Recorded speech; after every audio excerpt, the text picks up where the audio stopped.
30 वर्षों से भी अधिक समय से यहाँ रहते आए हैं, बिना पहचान के, बिना विदाउट एन आइडेंटिटी, बिना पहचान के, बिना परमिट्स के, लेकिन राशन कार्ड्स के साथ, जो उन्हें वोटर लिस्ट में नाम दिलाते हैं और उन्हें अन्न वगैरह खरीदने में सक्षम बनाते हैं।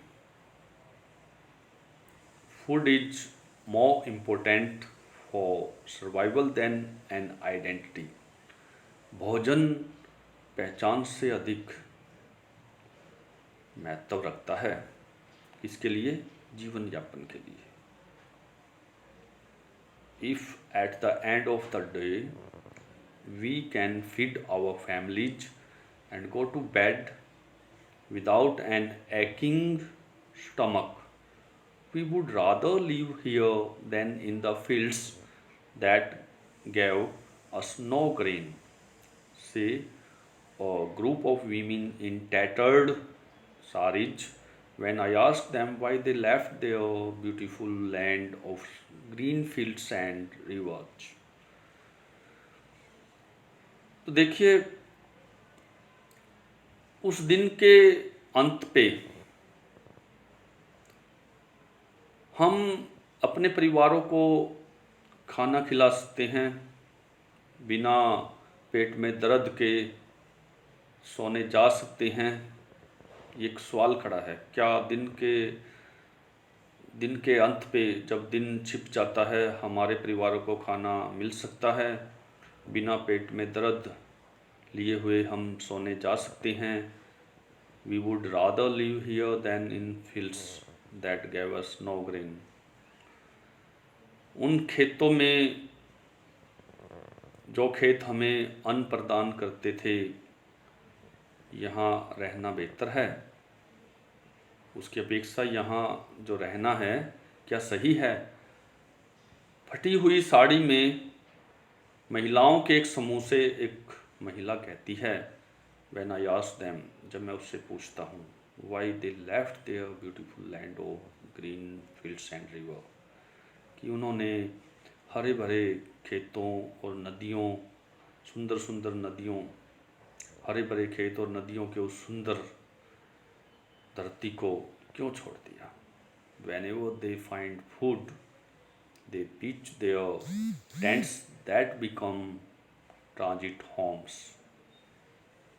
जब भी उन्हें भोजन मिलता है, जब कभी भी उन्हें खाना मिलता है, वो उन टेंट से ले आते हैं।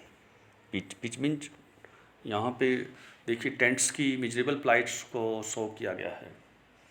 डार्क रूम बताया है उन्हें, डार्कनेस है वहाँ पे। डार्कनेस किसका प्रतीक है? ग्लूम का, निराशा का। तो वही टेंट जिनमें वो रहा करते हैं, दैट बिकम ट्रांजिट होम्स, वो उनके ट्रांजिट होम बन गए हैं। ट्रांजिट होम क्या है? टू पास थ्रू समथिंग, जहाँ पे गुजर बसर होता है उनका, वही उनका आश्रय स्थल है, वही उनका घर है, वही उनका गरीब खाना है। Children grow up in them, becoming partners in survival. बच्चे उनमें पल बढ़ते थे, अपने जीवन यापन में एक दूसरे के साथी बनते हुए, पार्टनर बनते हुए उनमें बड़े हो जाते थे। And survival in Seemapuri means rag picking. Seemapuri में जीवन यापन का अर्थ रैग पिकिंग होता था। Through the years it has acquired the proportions of a fine art.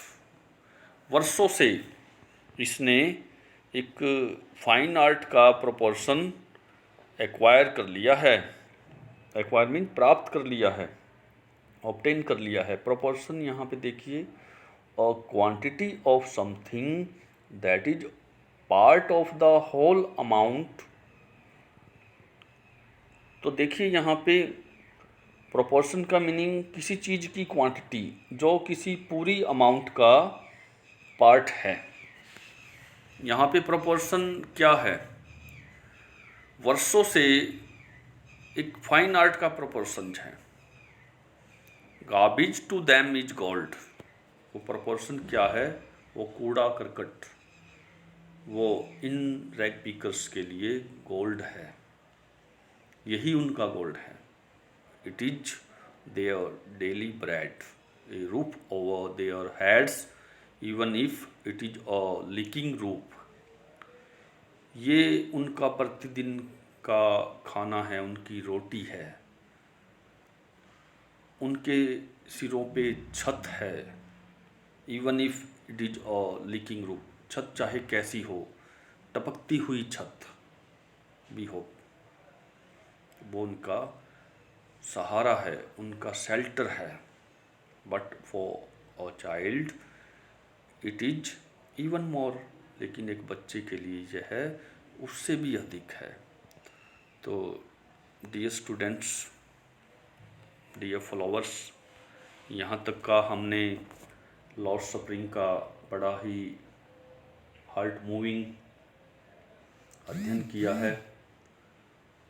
Lord suffering represents before us the miserable plight,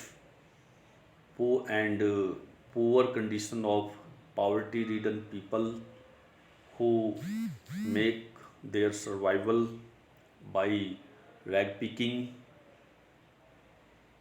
Sahib-e-Alam is among them. We have discussed heart-moving depiction of Seemapuri, जो कि बहुत ही अच्छा बन पड़ा है।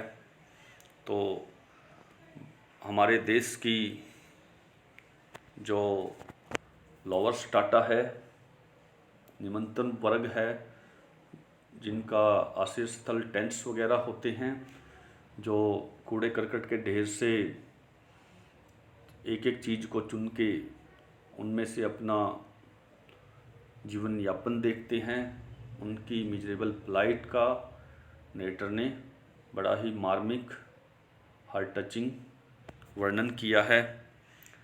I hope you will enjoy this study. If you like, please subscribe this channel, like and share also. और अगले part को पाने के लिए ज़्यादा से ज़्यादा सब्सक्राइब कीजिए। आप सिर्फ देख रहे हैं लेकिन इसको सब्सक्राइब नहीं कर रहे। जितना सब्सक्राइब करोगे हर बच्चे का ज़्यादा से ज़्यादा फ़ायदा होगा और वो अपनी स्टडी को बहुत ही बेहतरी से और डेप्थ की स्टडी प्राप्त कर सकेगा और ज़्यादा से ज़्यादा उसको लर्निंग में भी मदद मिलेगी। Thanks to all.